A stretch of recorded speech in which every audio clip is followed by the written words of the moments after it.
With Emperor Battle for Dune, we want to blend the great gameplay of a Westwood real-time strategy game with cutting-edge 3D graphics. We also wanted to revisit the Dune universe because it gives us a chance to tell a great story and gives the game a unique setting. As we get into the game, you should be completely comfortable with the interface and controls.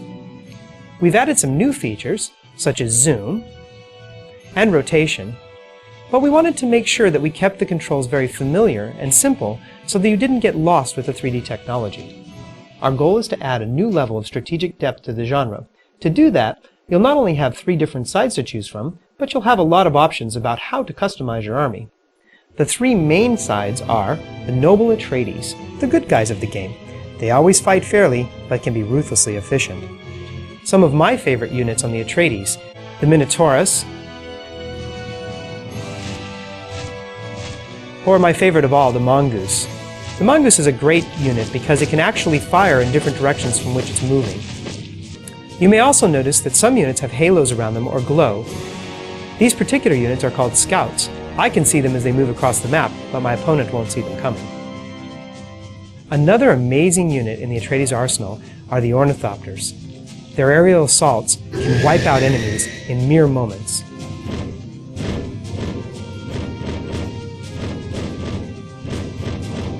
Building lost. The insidious Ordos, always sneaky, always deadly.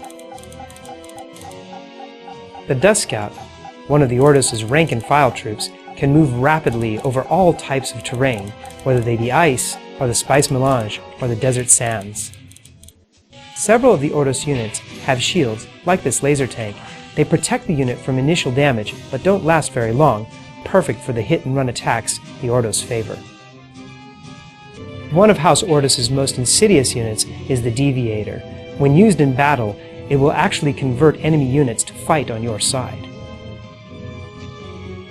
Many of the units in Dune can be deployed to give them greater firepower and greater range, like the Ordos Cobra.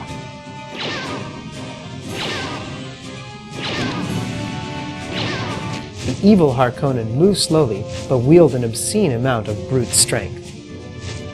The appropriately named Harkonnen Devastator is a great example of Harkonnen ideology.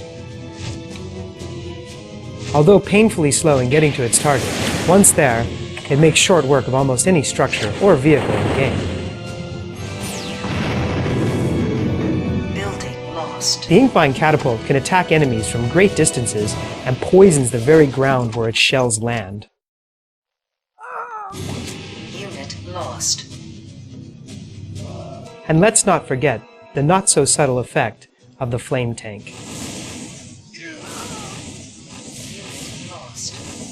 Besides the 3 main sides, there are 5 different subhouses you can ally with. These subhouses will give you new units, each with unique abilities. You can actually join forces with 2 of the subhouses for even more variation.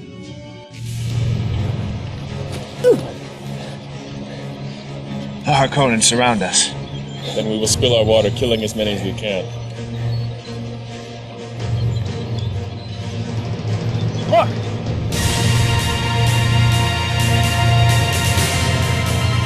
Atreides! Side of the battle turns!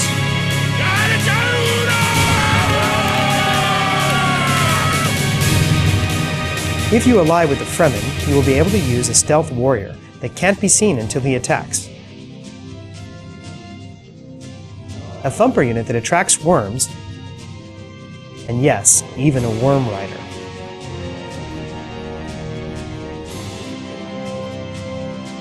The other subhouses include the Tleilaxu, which will give you weapons based on genetic mutation. The Ix will give you weapons of stealth and deception.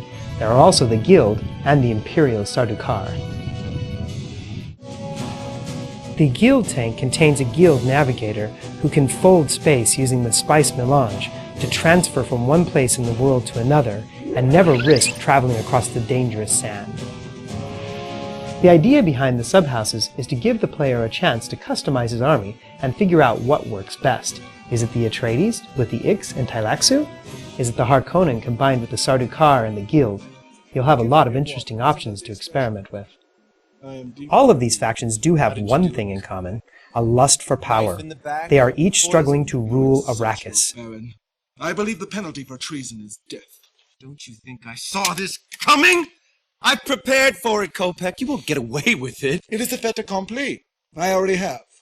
And it will be civil war! What are you going to do, Gunsang? Throw sand in our eyes? For whoever rules Arrakis rules the universe. In Dune, Arrakis is where spice is mined. Spice is the most valuable substance in the universe.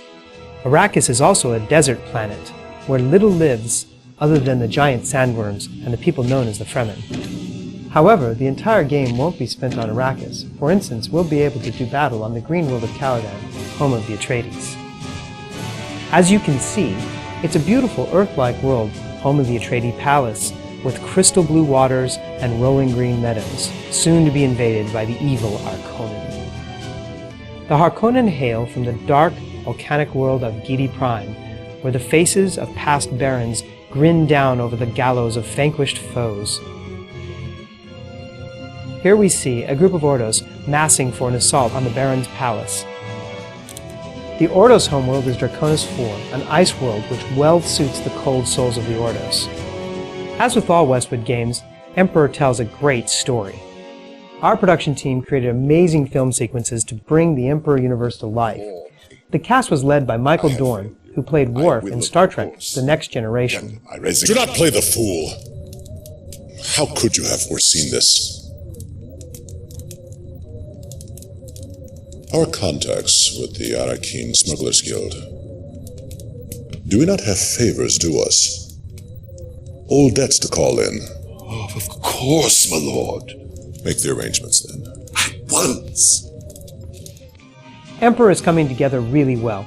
The gameplay is diverse, the 3D engine amazing, and the Dune universe allows us to tell a great story. And to top it all off, we added an innovative multiplayer component. Finally, an RTS where you can play cooperatively through an entire campaign with a friend. As you can see, Emperor is a welcome addition to Westwood's RTS lineage.